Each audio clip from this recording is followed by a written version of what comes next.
If you're watching YouTube, TikTok, Instagram, or consuming social media in general, you may have heard about Ridge Wallet and may be wondering, should you get one? Well, I did buy one for myself, and actually it's a kit of a Ridge Wallet and Ridge key holder, and I can tell you all about the cons of Ridge. Because the pros are all over the internet, but you rarely see anything negative about Ridge Wallet.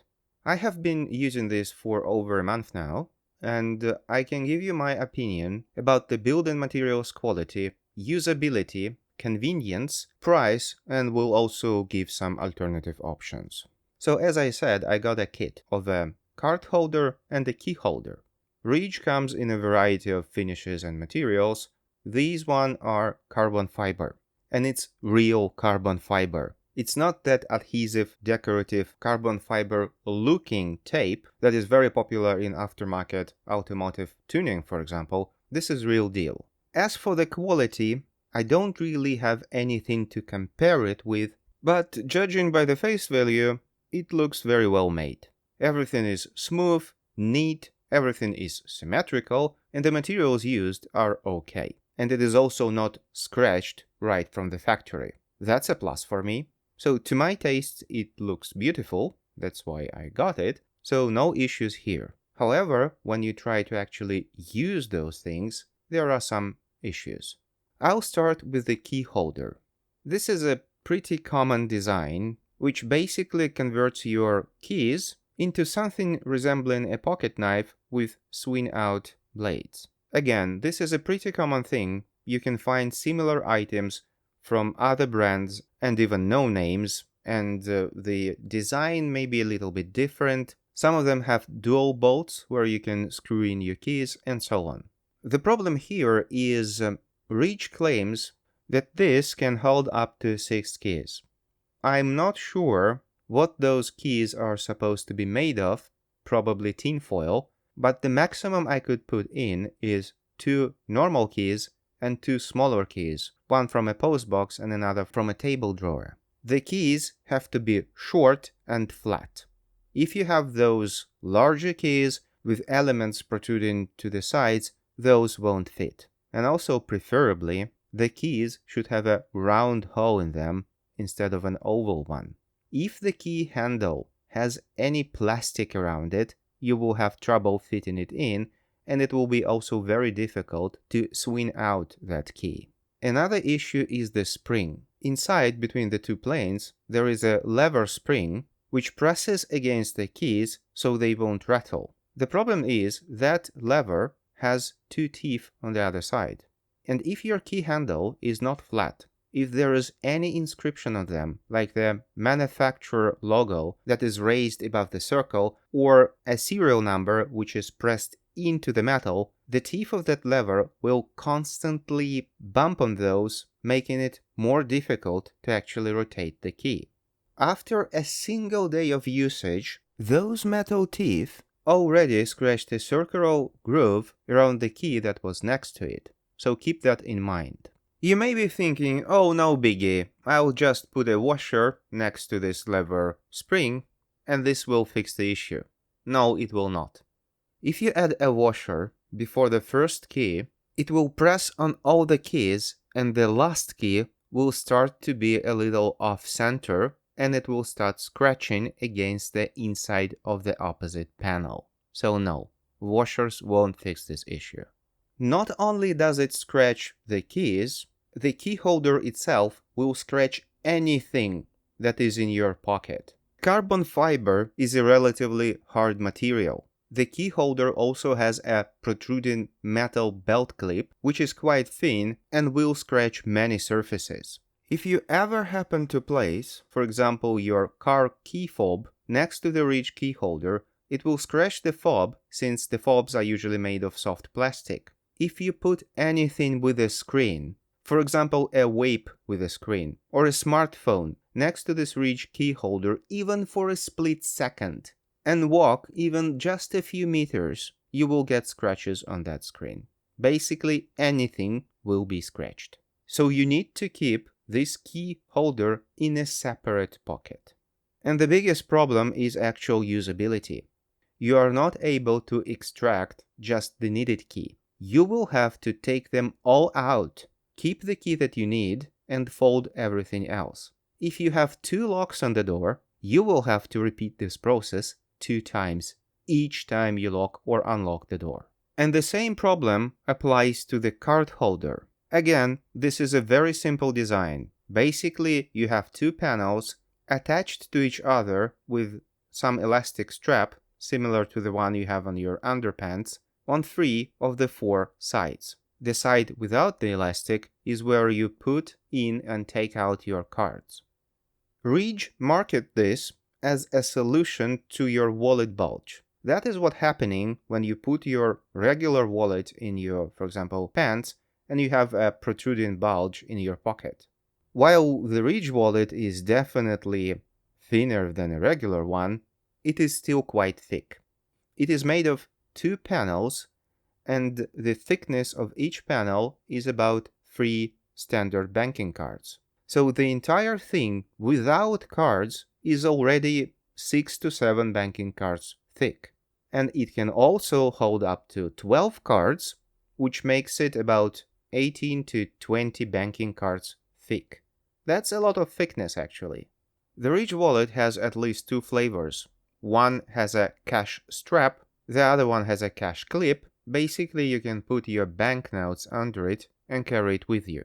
There is also a coin tray, which is inserted inside between the panels, and you can take it out, put in your coins, SIM cards, memory cards, and similar small and thin items and carry it with you. However, it is so inconvenient to use, it's basically unbearably uncomfortable to use, that they don't even sell that. I got this tray for free. I didn't order it. They just put it into the package to the other 2 items as a free gift. I don't use it. As for the cards, only the standard sized cards could be used. That includes most banking cards and most proximity cards that are used for access control. The panels block RFID signal, so your card cannot be read until you take it out, which is a good thing. As for those smaller cards, many banks, many chain grocery stores, and other venues issue those smaller cards, which are about 3 to 4 times shorter than the regular one, and some of them also have a pinched out hole to put it on your keyring. Anyway, those obviously do fit, but you will have trouble putting them in and taking them out, and they will also make the whole thing look very uneven and not neat. So only standard shaped cards work. When I say work, it's more like somewhat work. The problem with Ridge Wallet, you cannot really take one card at a time. You will have to pull out all the cards that are inside and then use your fingers and fingernails to actually take out the one you need. If you have wet or greasy or sweaty fingers and the cards are new and very smooth, you will have trouble taking that slippery plastic out. The cutout for the fingers is somewhat counterintuitive. You are not supposed to hold your cards through this cutout with your fingers and pull them. You are actually supposed to push on them through this cutout so they will protrude from the opposite side. That's how you extract the cards. There is a technique when you can fan the cards out by pulling one corner of the card stack out and then using your finger to move them around in a circular fashion, somewhat resembling an Asian hand fan. But that requires both hands and a lot of practice to do repeatedly. If you fan the cards out, it is definitely easier to take out the one you need, but you will still need to almost completely take out all your cards out of the Ridge wallet.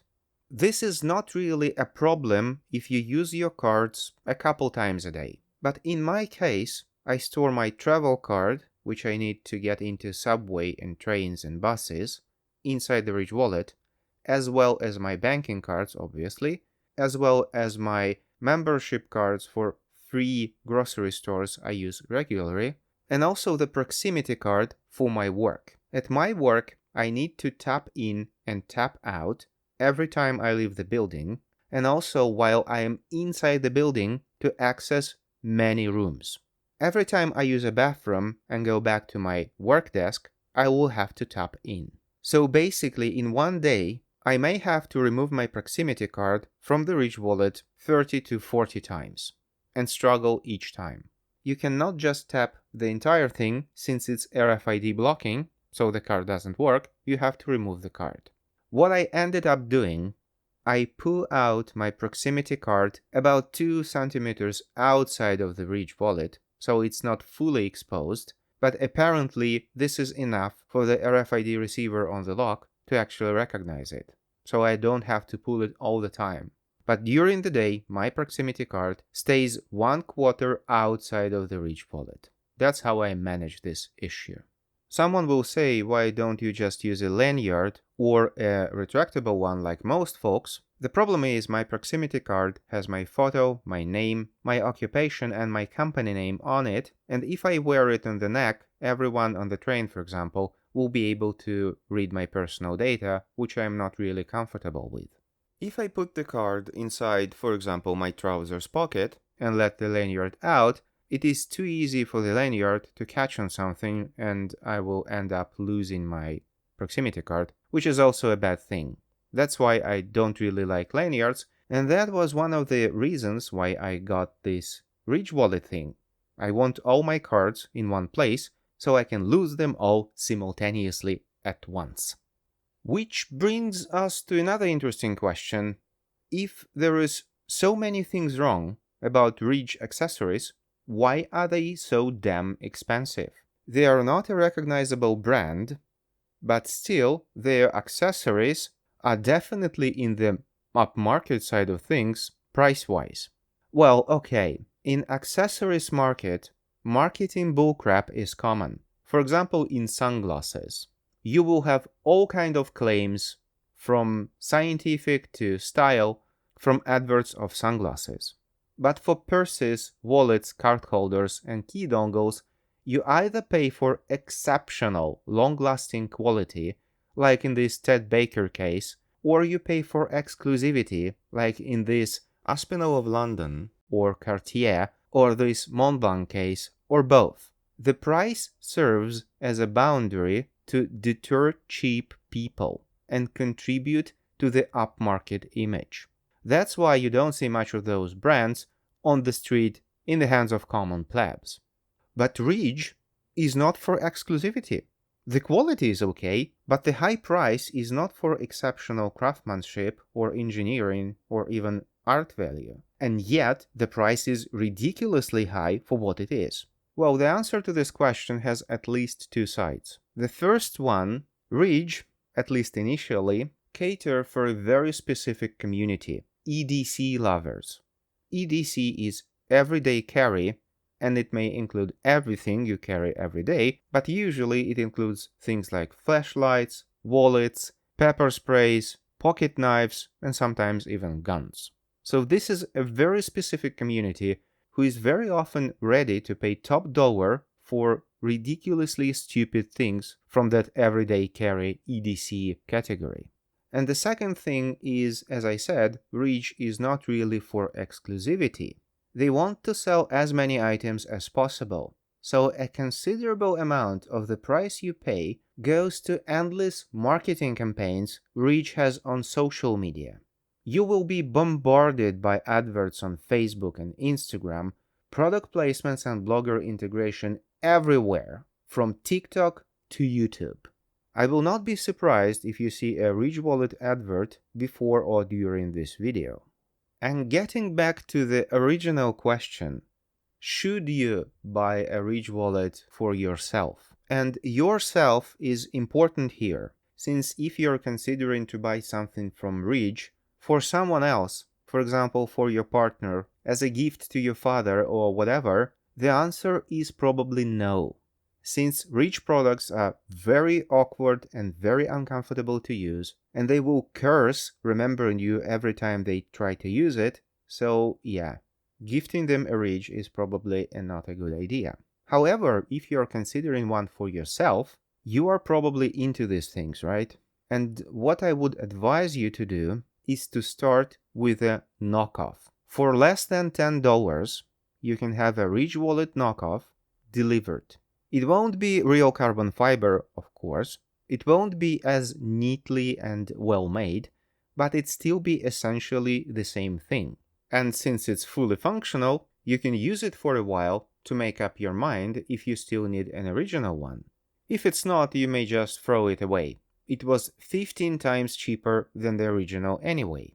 And if you're ready to spend a little bit more, something like $30, which is still 5 times less than the original Ridge Wallet, so for $30, you seem to be able to get exactly the same thing, real carbon fiber, similar good craftsmanship and so on. Those higher-end knockoffs look like they come from the same factory as the original Ridge Wallet, and Ridge Wallet is obviously manufactured in China, but the price does not include the markup for online adverts and blogger integration, with the only difference being the lack of Ridge Wallet branding, which for me, for example, is a good thing, since I really don't like wearing brand names and labels on my stuff. Obviously, it also will not come with lifetime warranty and lots of ads on social media, but it is 5 times cheaper. You can buy 5 of them and let them break. So if you have tried those knockoffs and find them practical and usable, you may proceed to buy an original one if you fancy it. However, if you didn't like the Ridge Wallet, but you're still ready to spend top dollar for something like this, there are a few alternatives that seem to be better. For example, Sacred Card Slide, or maybe Groove Wallet, or maybe Code 118. All of those allow you to fan out your cards in a much easier fashion, and that makes them more practical to use compared to Ridge Wallet. I am the god of YouTube. Like, subscribe, thanks. Jingle bells.